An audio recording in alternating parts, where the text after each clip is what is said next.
Good afternoon student. आज का हमारा टॉपिक है business studies, chapter second, form of business organisation में हमारा टॉपिक है इनकॉर्पोरेशन स्टेज। देखिए हमारा पहला जो प्रमोशन स्टेज हो गया, दूसरा हमारा क्या इनकॉर्पोरेशन स्टेज। इनकॉर्पोरेशन स्टेज का मतलब कहते हैं इनकॉर्पोरेशन मतलब कोई चीज़ को इनकॉर्पोरेट करना, उसको रजिस्टर्ड करना। अब हमने कंपनी को प्रमोट कर दिया, अब हम कंपनी क्या करेंगे, उसको रजिस्टर्ड कराएंगे। ठीक है, तो incorporation company is the second stage of the formation of the company. Incorporation refers registration of the company under company act 1956।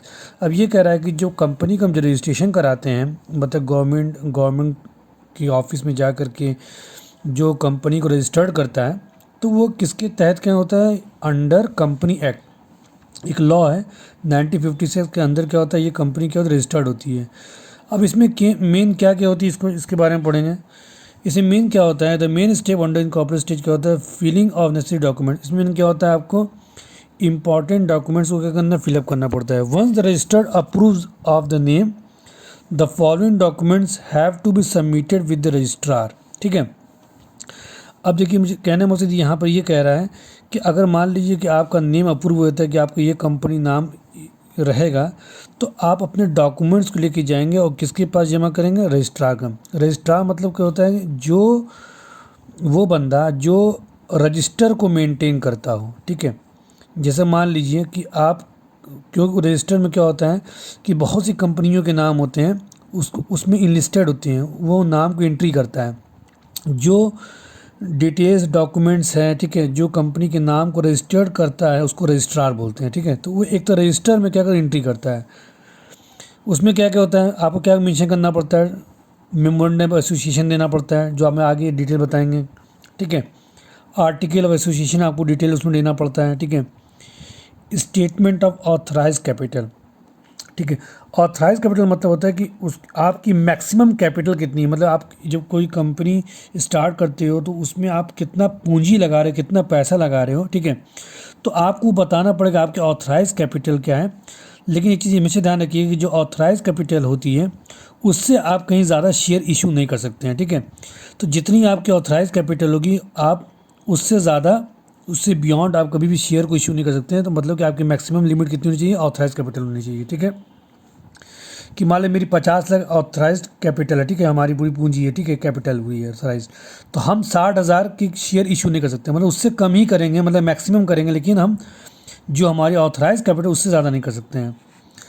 और क्या आपको रजिस्ट्रार के पास जाके क्या क्या देना पड़ता है, a list of directors with their names. ठीक है, तो अब जो कंपनी ओपन हो रही है तो कंपनी के कौन कौन उसमें डायरेक्टर होंगे, ठीक है, उसके आपको नेम देना पड़ेगा, उसका एड्रेस देना पड़ेगा, और उसका ऑक्यूपेशन क्या, उसकी एज क्या, ये तमाम चीज़ें उसमें आपको मेंशन करनी पड़ेगी। ठीक है, उसके बाद क्या है, the written consent of the director act as a director. उसमें एक रिटन कॉन्सेंट देना पड़ेगा, एक सहमति देनी पड़ेगी, एक मतलब कि एक रिटन फॉर्म में रजिस्ट्रार के पास एक देना पड़ेगा कि जो फला डायरेक्टर है वो उस कंपनी का डायरेक्टर बना रहेगा उस कंपनी में। ठीक है, तो ये बकाया डिटेल वो देना पड़ता है। नेक्स्ट क्या है, notice of the address of registered office of the company. अब कंपनी किस जगह पर लोकेटेड है, किस लोकेशन पर है, ठीक है, एरिया में, तो उस कंपनी का एड्रेस बाकायदा रजिस्ट्रार क्या क्या करना पड़ता है, जो प्रमोटर लेके जाएगा उसको एंट्री कराएगा। And after that, statutory declaration starting that all the formality related to formation of the company are duly completed। तो आपको एक स्टैट्यूटरी डिक्लेरेशन देना पड़ेगा। जैसे आपने देखा होगा कि भारत सरकार द्वारा होता है ना कि ऊपर 50 रुपये का स्टाम्प पेपर होता है, 100 रुपये का स्टाम्प पेपर होता है, तो उसी तरह आपको एक लीगल तौर पर डिक्लेरेशन देना पड़ेगा, जो भी हमने एबव जो भी फॉर्मेलिटीज़ पूरा किया है, जो मैंने आपके सबमिट किया है, वो सब क्या है, सब कुछ सही है, करेक्ट है, और ये सब हमारे लिए क्या है, जो भी है वो है formation of the company is duly completed, वो पूरा क्या है, कंप्लीट है। तो करेक्ट और कंप्लीट पूरी तरीके से इंफॉर्मेशन आपको एक स्टैट्यूटरी डिक्लेरेशन करके देना पड़ता है। देन आफ्टर इसके बाद क्या होता है, हमारा पेमेंट ऑफ फीस। उसका क्या, जब कंपनी रजिस्टर्ड होगी, जाहिर बात है तो कंपनी की फ़ीस भी लेंगे। Along with the filing of the above documents the prescribe fees regulations also have to be deposit. तो आपको क्या करना पड़ेगा, प्रेस्क्राइब फीस जमा करना पड़ेगा, जो डिपॉजिट करना पड़ेगा, जो उस फीस लगेगी। ठीक है, the amount registration fees depend on the amount of authorise capital. तो जनरली क्या होता है कि जो रजिस्ट्रेशन फ़ीस होती है, आपकी जितनी ऑथराइज कैपिटल है उसी अकॉर्डिंग आपकी रजिस्ट्रेशन फ़ीस क्या होती है, आपको रजिस्ट्रार ऑफिस में जाकर के जमा करना पड़ता है। तो ये एक इम्पॉर्टेंट पॉइंट है, ठीक है। नेक्स्ट क्या पॉइंट है हमारा, registration. The registrar verify all documents को, रजिस्ट्रार क्या करता है, वेरीफाई करता है सब डॉक्यूमेंट्स को and submitted and he also check receipt of the fee deposit. उसके बाद क्या करता है, डॉक्यूमेंट सबमिट करता है और उसके बाद देखता है कि फ़ीस आपने जमा किया कि नहीं जमा किया।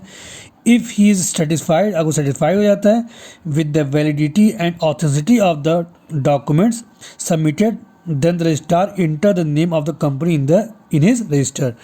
जब सब कुछ सेटिस्फाइड हो जाएगा कि जो आपने जितनी डॉक्यूमेंट दिया सब कुछ सही है, उसको वेरीफाई कर लेगा, तब वो क्या करेगा, रजिस्ट्रार क्या करेगा, आपकी कंपनी के नाम को रजिस्टर में क्या करेगा, एंट्री कर देगा, ठीक है। देन उसके बाद क्या होगा कि सर्टिफिकेट ऑफ इनकॉर्पोरेशन, ठीक है। अब वो सर्टिफिकेट इशू करेगा। After entering the name of the company in the register, the registrar issue certificate of incorporation, ठीक है। तो रजिस्ट्रार क्या करेगा, एक सर्टिफिकेट इशू करेगा। From this date onwards the company consider as separate legal entity. उसी date, जिस दिन से वो सर्टिफिकेट इशू करेगा, तो वो कंपनी उस डेट को एक तरह क्या, उसकी अपनी एक सेपरेट लीगल एंटिटी बन जाएगी। मतलब कानून की नज़र में एक कंपनी, एक उसकी अपनी एक एग्जिस्टेंस हो जाएगी जिस दिन सर्टिफिकेट इशू करेगा। जैसे आप लोग क्लास 10 का एग्ज़ाम देते हो, पास सर्टिफिकेट मिलता है, तो एक ऑथराइज हो जाता है ना कि आप क्लास 10 क्या हो, पास हो। तो उसी तरीके से क्या होता है, कंपनी रजिस्टर्ड हो जाती है, तो जब सर्टिफिकेट इशू करता है तो कंपनी की अपनी एक एग्जिस्टेंस एंटिटी बन जाती है, ठीक है। ये कंपनी क्या एग्जिस्ट कर रही है। अब उसको किस तरीके से देते हैं, यहाँ पर देखिए मैंने बता रहा हूँ। जैसे कंपनी किस इशू करता है कि I hereby certified at X Y limited, company कोई होगी, ठीक है।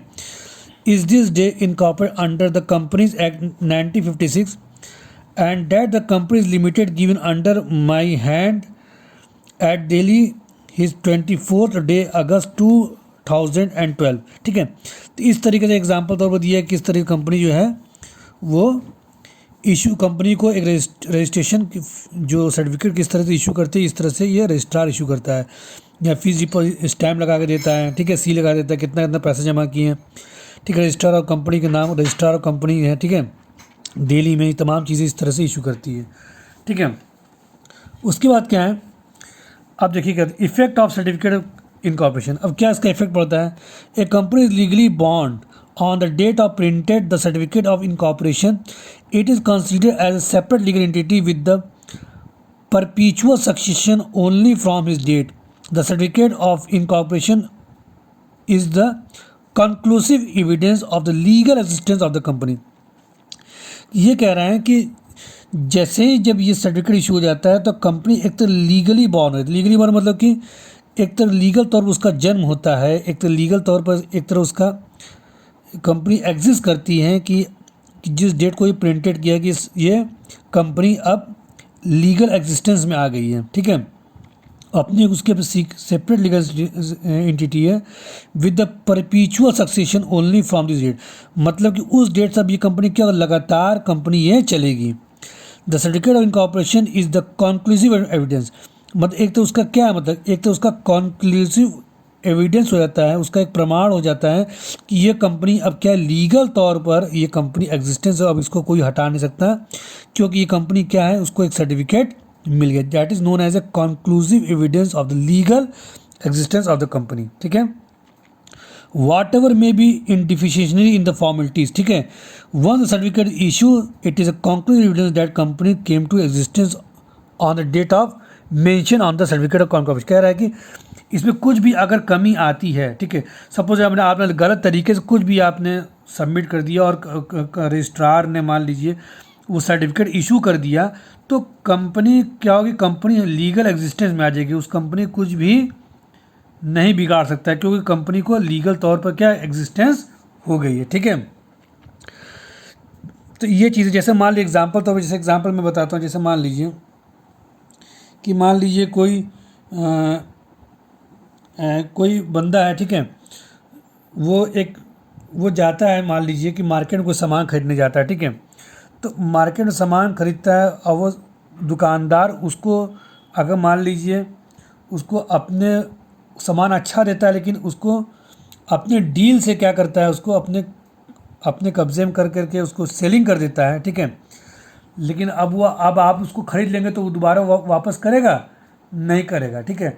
तो जनरली क्या होता है, जैसे एग्जांपल मैं और दे रहा हूँ, जैसे मान लीजिए कि आप एक कोई स्टूडेंट है, ठीक है, वो क्लास में एग्ज़ाम दिया और फेल हो गया, ठीक है। वो पास हो गया, एग्जाम्पल सपोज है वो पास हो गया और वो नकल मार के पास हो गया, तो आपको पता चला कि वो नकल मार के पास हुआ, तो क्या उसको आप दोबारा फेल करोगे? नहीं करोगे, ठीक है। उसी तरह कंपनी की एग्जिस्टेंस में क्या होता है कि अगर आपने कुछ डिफिशियंसी आ जाती है, कुछ कमी भी आ जाती है और आपने चीटिंग करके उसको कम धोखा दे करके आप रजिस्ट्रेशन जो उसको आपने सर्टिफाइड करा करके इशू करा लिया, ठीक है, सर्टिफिकेट, तो आपकी कंपनी एग्जिस्टेंस में आ जाएगी, ठीक है। ये चीज़ कह रहा है इसमें, यहाँ लिखा भी है, ठीक है। The date mention certificate incorporation following point to make out clear. अब देखिए और चीज़ मैं बता रहा हूँ आपको, यहाँ पर लिखा है कि the certificate of incorporation was issued on 24 August whereas on certificate date was written on as 22nd August. The company considered to be born on 22nd August only, and so all dealing with credit on 23rd August will be considered legal although certificate was issued on the 24th August. देखिए ये चीज़ में कि example कह रहा है कि मान लीजिए आपको सर्टिफिकेट इशू कराना है और 24 अगस्त को इशू करेगा और रजिस्ट्रार ने गलती से मान लीजिए उसने 22 अगस्त को लिख दिया, तो आपकी कंपनी लीगली तौर पर क्या हो गई, 22 अगस्त को ही क्या हो गई, एग्जिस्टेंस में आ गई। भले से ही आपने 24 अगस्त को आपने इशू कराया हो, ठीक है, लेकिन उसने गलती से अगर 22 तारीख लिख दिया रजिस्ट्रार ने, तो आपकी कंपनी एग्जिस्टेंस किस दिन हो गई, 22 तारीख को ही हो गई। भले से आप 23 अगस्त को जाकर सब कुछ डीलिंग कर रहे हैं, लेकिन अगर एग्जिस्टेंस में अगर 22 तारीख लिख दिया उसने गलती से सर्टिफिकेट इशू कर दिया, तो आपकी कंपनी क्या होगी, इनकॉर्पोरेट हो गई, रजिस्टर्ड हो गई कब, 22 अगस्त को ही। यही कह रहे हैं कि after issuing registration certificate it was found that person had forged signatory on the memorandum but then also incorporation will be consider valid. कुछ भी गलती से कुछ भी हो जाता है, लेकिन जालसाजी से करके भी अगर हो जाता है, ठीक है, रजिस्ट्रार अगर इशू कर देता है गलत तरीके से भी, ठीक है, तो कंपनी आपको वैलिड ही मानी जाएगी, क्योंकि आपकी कंपनी 22 तारीख को ही क्या होगी, सर्टिफिकेट इशू कर दिया है। भले से आप 24 अगस्त को जाके डीलिंग करते हो, जो कुछ भी करते हो, ठीक है, लेकिन अगर सर्टिफिकेट में 22 अगस्त दिखा गया तो आपकी कंपनी क्या होगी, 22 अगस्त को ही क्या होगी, रजिस्टर्ड हो गई, ठीक है। तो स्टूडेंट आज के फिलहाल इतने टॉपिक, ठीक है, इनकॉर्पोरेशन स्टेज हमने खत्म कर दिया। अब नेक्स्ट हमारा टॉपिक होगा कैपिटल सब्सक्रिप्शन स्टेज।